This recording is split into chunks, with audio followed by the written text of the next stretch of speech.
Welcome to Freed on Business. He grew up in South Florida, has been in business here since the early 90s, and has closed over $3 billion in deals. He's seen it all. He always has an opinion, and he's always ready to share it. Informed, entertaining, and connected, he has his finger on the pulse of South Florida's business community. He's Jim Freed, and this is Freed on Business. All right, everybody, welcome to another terrific edition of Freed on Business. This is episode number 879. It just amazes me. I'm so proud of everything we do here. I want to thank everybody for listening and making us such a success. And I want to thank our friends at Warren Henry Automotive, have been a sponsor for 17 years. Thank you to Larry, Eric, Warren, the whole team over there, Ismet, my service advisor, Gerald. Everybody just makes my whole family feel terrific, and it creates a safe space for us in the auto industry. No better terminology could be used to describe our friends at Warren Henry Automotive.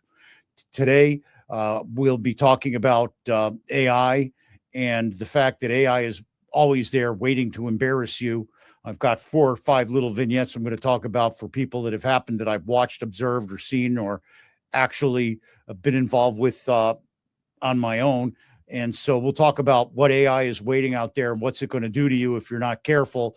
I want to remind everybody you can find us on LinkedIn, Twitch, Twitter, Instagram, Facebook. We're everywhere.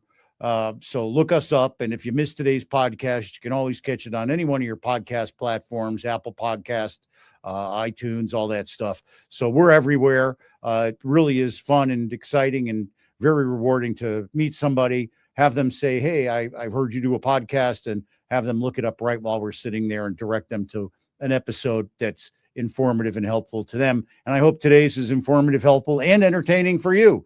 And with that, I'm with the show. So, my tagline, my catch line this week is AI is waiting you to embarrass you. Now what? People go, well, AI. Look, I have a lot of people that I mentor, a lot of young people that ask me for jobs. And then I say, please generate an email that I can send to somebody. And inevitably they come back fully populated by AI. It's pretty much the same format, scrapes the web, talking about the company they want to work with, theoretically, the person that they want to meet there, theoretically. And it's really just a bunch of gobbledygook canned stuff that doesn't mean anything and basically goes this, like this. It's just, you can't figure out what they're meaning. So AI can be very difficult if you're looking for it to generate original content that you're going to want to use. Another example, I have a friend of mine that was drafting a fee agreement for a private equity deal. So they asked Claude, in this case, to generate the fee agreement. Then they did 5, 6, 7 different drafts and iterations. Then they had their attorney go over it. They sent it to the client. The client immediately sent an email back. So did you use ChatGPT or Claude to generate this? By the time that it got to the client, it had been fully redrafted. But the fact that it was that detailed and that outlined and caught so many unusual aspects of a fee document that it stood out as something that no one would ever send. So that's, again, goes and doubles up with what the students do. It's just so detailed, but yet undetailed, that it shouts AI. I guess the perfect person to talk about this would be a college professor who sees it all. Another example is we've been using AI for a couple of years. We take the show, we tape it, then we put it through ChatGPT, and it gives us some ideas to use in our post on social media. But we always find that it's completely inaccurate in one degree or another. And unless you go over it very carefully, it provides an ineffective content for us to generate.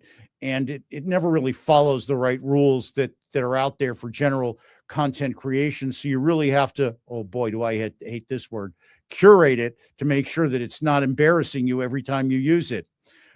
Another way that I've seen it embarrass people is a way that I get embarrassed. It happened yesterday.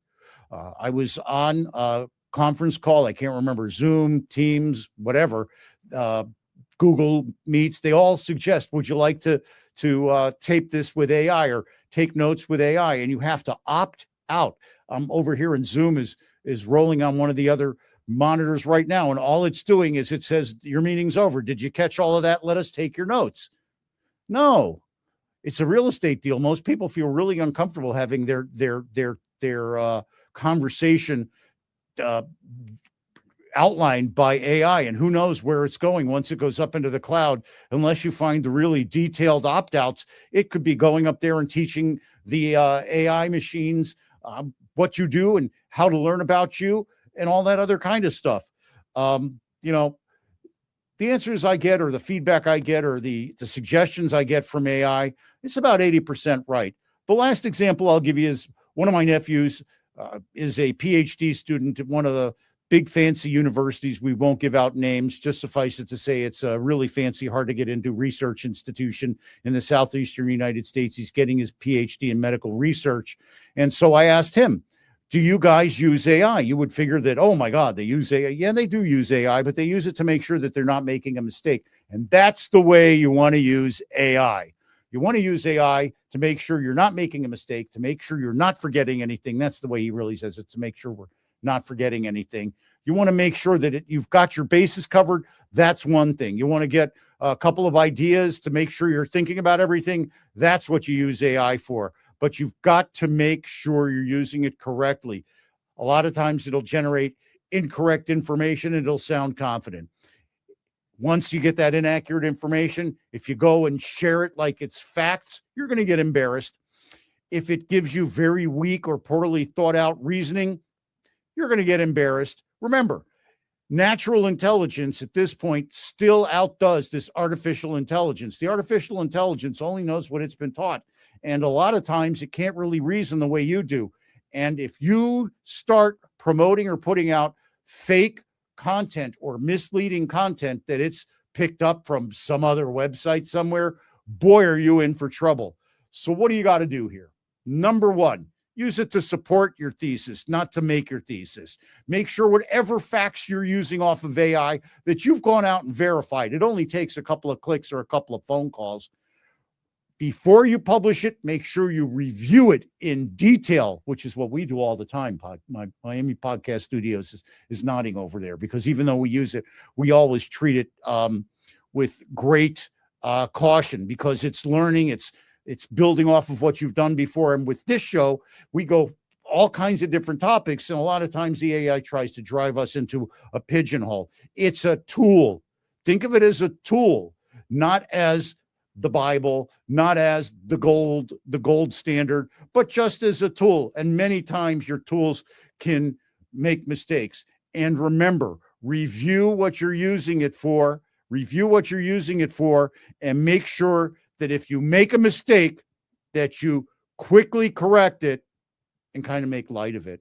So that's why AI is out there waiting to, I got to say it this way, potentially make you look like a fool, and what you can do to make sure you don't. And this is with all the different AI bots. They all learn differently. They all say different things. They all give different levels of detail. I got to say it this way. They're all looking to upsell you to their next level of expertise. So you got to be careful of what you're going to do there with the AI. AI is just a tool. It's not the truth. Now, we'll be right back after this short break from Warren Henry. Warren Henry's always the truth. So take it away, Miami Podcast Studios. And remember, stick with us for the bottom line.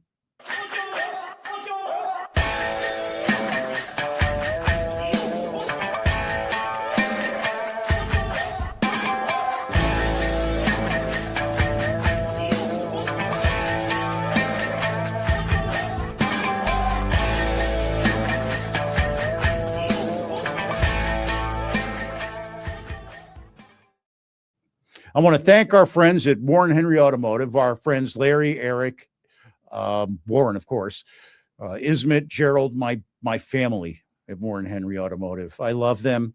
They are my safe spot. When I go to get service, I'll call and make an appointment with Gerald. He'll have a very clean service loaner ready. I always go and avail myself of coffee. Then I have to alert everybody that I'm getting back on the road. They have delicious coffee. They have beautiful cars in their showroom. They have amazing, service. They just treat you like family. They've got a store down in the Keys that sells all their nameplates. They've got Land Rover, Range Rover store in South Dade and in West Broward. Both are award winning. They've got their headquarters stored 151st in Biscayne, which is where I go. That's where you can get your service, your Land Rover, your Range Rover, your Jag, your Lincoln. It's just a great store with great products. And of course, always going there, they make sure that you get the best price on your trade-in, the best price on your purchase. They give you great service. And again, they help you feel comfortable and secure that you're making the right decision. And that's probably the most important thing in today's world of automotive acquisition. So remember, Warren Henry Automotive, 151st in Biscayne, headquarters. It's where I go. My mom goes there. My beautiful wife goes there. Lots of my friends and clients go there. Reach out to me, call me if you'd like me to introduce you to the team that I have at Warren Henry Automotive. And remember, always the best price, always the best service, always Warren Henry.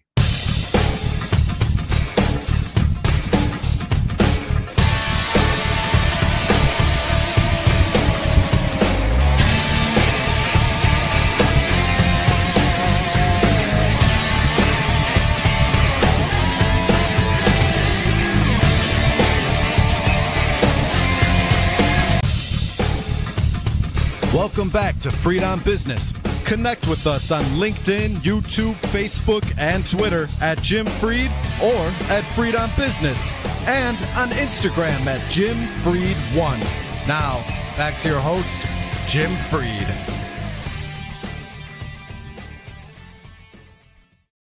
All right, everybody, you caught me having fun with Miami Podcast Studios. We have a great time here making the show. We hope we project that positive energy to you, because the reality is we're not a machine. We're not AI. We're positive energy. Reach out to me. You've got my contact information down there. We help high net worth investors, private equity firms, real estate developers, real estate investors, family offices. We help them all. What do we bring them? We bring them that gray hair, experience, something that AI can't bring you. All AI does is repeat what it's been told. It doesn't really think, no matter what anybody says. And remember, you can find us on all our different podcast platforms. You can see all our old episodes on LinkedIn, Facebook, Instagram, Twitter, Apple Podcasts. I forget all the things, Spotify. I'm everywhere. And so please just look us up, Google us. You'll find us right away. And now for the bottom line. The bottom line about AI is today's topic is AI is waiting to embarrass you. And of course it is. But AI is really not doing anything but repeating what it's told and regurgitating stuff to you based on a bunch of algorithms that people have created. The number one thing that can guard you against AI making you look foolish or making you make a mistake is this.